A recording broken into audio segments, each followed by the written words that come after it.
میں جو بات کہہ رہا تھا وہ ادھوری رہ گئی.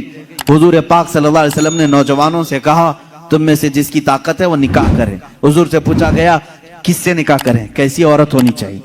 نکاح سے پہلے کے معاملات, عورت کو تلاش کرنا یہ اہم مسئلہ ہے. ضرور اس چیز میں اپنا وقت لگائیں.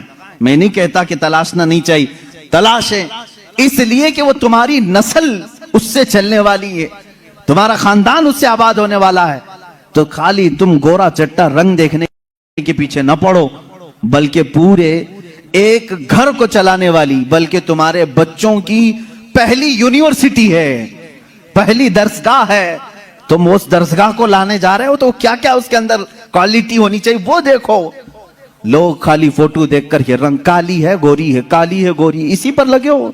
حضور پاک صلی اللہ تعالی علیہ وسلم نے فرمایا دنیا میں جو بھی نکاح کرتا ہے اس کے 4 مقصد میں سے ایک ہوتا ہے, یا تو عورت کا حسن و جمال دیکھ کے نکاح کرتا ہے, یا عورت کے پیسے دیکھ کر کے کرتا ہے, بہت مالدار ہے, بڑے باپ کی بیٹی ہے, سنو ایسے داماد ہو.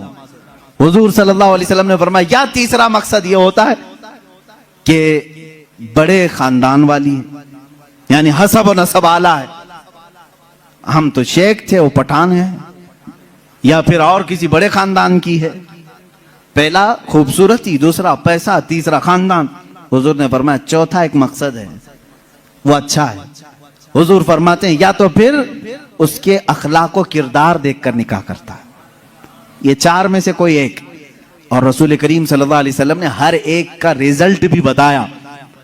جس نے صرف حسن و جمال دیکھا اور کچھ بھی نہیں دیکھا, خوبصورتی دیکھی, میرے آقا فرماتے ہیں ان قریب اللہ اسے فتنے میں مبتلا کرے گا.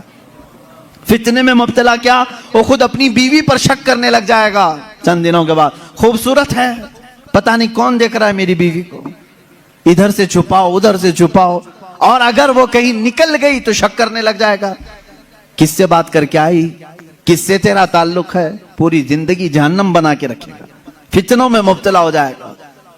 میں یہ نہیں کہہ رہا کہ خوبصورت لڑکی سے شادی نہیں کرنا چاہیے, کرو, لیکن اس کے ساتھ جو دیکھنے کا حکم ہے وہ بھی دیکھو. خوبصورت عورتیں, خوبصورت لڑکیاں تمہارے لیے نقصان دہ نہیں, اچھی ہیں, لیکن اس کے ساتھ جو دیکھنے کا حکم ہے وہ دیکھنا ضروری. میرے آقا صلی اللہ علیہ وسلم نے دوسرے نمبر پر فرمایا جس نے صرف مال دیکھ کر کے نکاح کیا, بہت پیسے والا گھر ہے, نکاح کرو اس سے, کیونکہ نکاح کے ساتھ گاڑی گھوڑا سب آئے گا. حضور پاک صلی اللہ علیہ وسلم فرماتے ہیں ان قریب اللہ اسے فقیر بنا دے گا, اسے محتاج بنا دے گا. ایسے دامادوں کو دیکھا ہے ہم نے, ہر ایک سے قرضے لیتے رہتے ہیں. ہاں سسر سے تو ملا ہی تھا لیکن برکت کچھ نہیں ہوئی, پھر اس سے 4 اس سے 4 اس سے 4 قرضے میں ہی ڈوبا ہے, اور یہ قرض کی لعنت اس کی ختم نہیں ہوتی. ڈھونڈ کے دیکھو ایسے بہت داماد ملیں گے, یا تو پھر وہ گھر جمائی بنیں گے. تیسرا جو بڑے خاندان کو دیکھا, حضور پاک صلی اللہ علیہ وسلم فرماتے ہیں اللہ اسے رسوا کر دے گا, وہ ذلیل ہو جائے گا لوگوں میں. ہاں جس نے اخلاق و کردار دیکھا, عورت کے اچھے اخلاق و کردار, اس کی دینداری دیکھا, حضور فرماتے ہیں اللہ اسے دنیا میں بھی برکت دے گا, آخرت میں بھی برکت دے گا. اب اس کے ساتھ پلس کیا ہے, نمبر 1 تم نے دین دیکھا, اخلاق و کردار دیکھا, اس کے ساتھ حسن و جمال بھی مل گیا تو بونس ہے تمہارے لیے, ساتھ میں مالدار بھی ملی تو بھی پلس پوائنٹ ہے, بڑے خاندان والی بھی ملی تو اور اچھا ہے, سونے پہ سہاگا ہے. ہاں لیکن نمبر 1 سب سے پہلی چیز اس کی دینداری. تمہارے گھر کی عورتوں کو جب بھیجو کسی لڑکی کو دیکھنے کے لیے, سکھا کر کے بھیجو. جاتے ہی یہ نہ پوچھیں کیا کیا پکانا آتا ہے, کیا کیا سلنا آتا ہے, ایمبرائڈری آتی ہے کہ نہیں آتی ہے, یہ نہیں. سب سے پہلا سوال کرو کہ قرآن کتنا پڑھا ہے, قرآن پاک تجوید کے ساتھ جانتی ہے. پہلا سوال کرو اپنی بہوؤں سے. ان ساسوں کے لیے میں کہہ رہا ہوں, کڑھائی لکھائی اور سلائی یہ پوچھنا بعد کی بات ہے, پہلی چیز اس کا دین پوچھو. اور اس کے بعد میرے عزیزو, ہم سب کے لیے سب سے پہلا سوال یہ ہے, اس خاتون سے یہ پوچھو کہ اہل سنت و جماعت سے کیا تعلق ہے.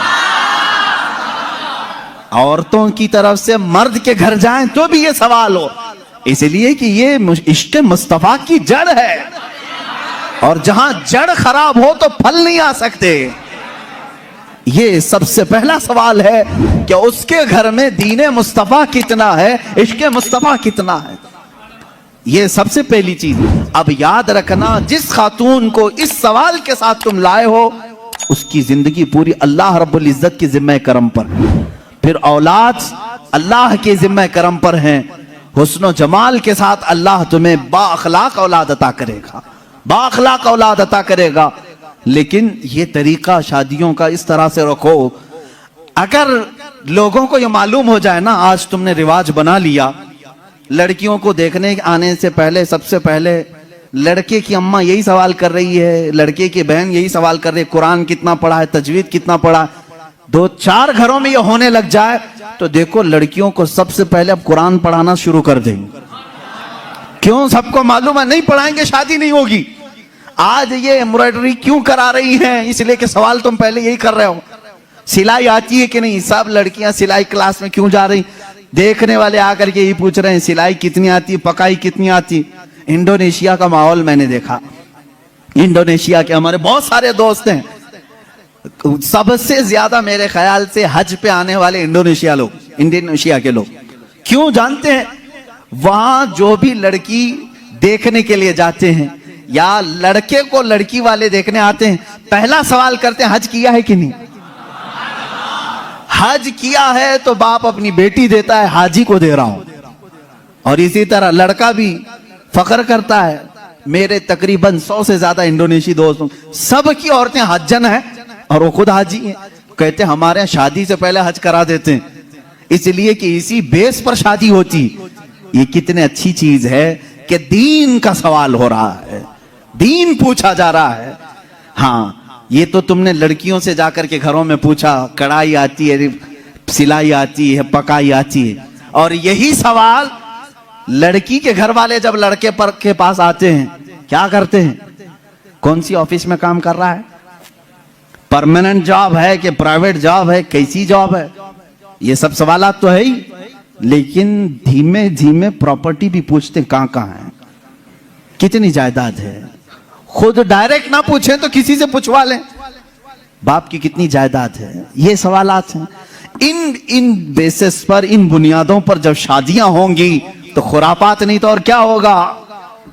اسلام کی جو مقدس شادیاں تھیں وہ کس بنیاد پر ہوتی تھی جانتے ہیں؟ ایک واقعہ میں سناتا ہوں تمہیں.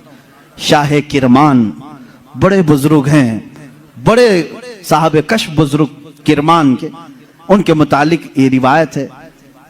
وہ مالدار بھی تھے, اپنے وطن کے سردار بھی تھے. ایک دن مسجد میں آئے, دیکھا ایک نوجوان ہے, سیدھا سادہ ہے, مسجد میں بیٹھا ہے, اعتکاف میں لگا ہے, نمازوں میں. رات کو دیکھا آپ نے آ کر کے قرآن پڑھ رہا ہے, اس کو آبزرو کرتے رہے. تیسرے دن آپ نے آ کر اس سے پوچھا کہ بیٹا تم کہاں سے آئے ہو, کہاں ہے تمہارا گھر؟ کہا بس یہ جھونپڑی ہے, ایک چھپر ڈال کر کے جھونپڑی رکھا تھا. کیا مقصد ہے؟ کہا اللہ کو راضی کرنا ہے, بس اللہ راضی ہو جائے میں اس کے لیے دن رات محنت کر رہا ہوں. شاہ کرمان نے پوچھا تیرے گھر والے شادی وغیرہ؟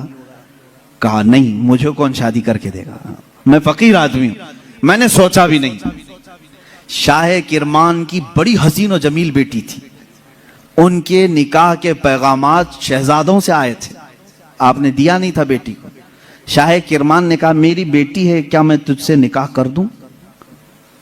اس نے کہا آپ بڑا رسک اٹھا رہے ہو, میرے پاس کیا ہے, میں دن بھر تھوڑی محنت کرتا ہوں, تھوڑا کھانے پینے کا مل جائے اسی پر میں گزارا کرتا ہوں, باقی میں اللہ کے لیے وقت نکال لیتا ہوں, اتنا کماتا ہوں جتنا کھانے کے لیے ہو جاتا ہے بس.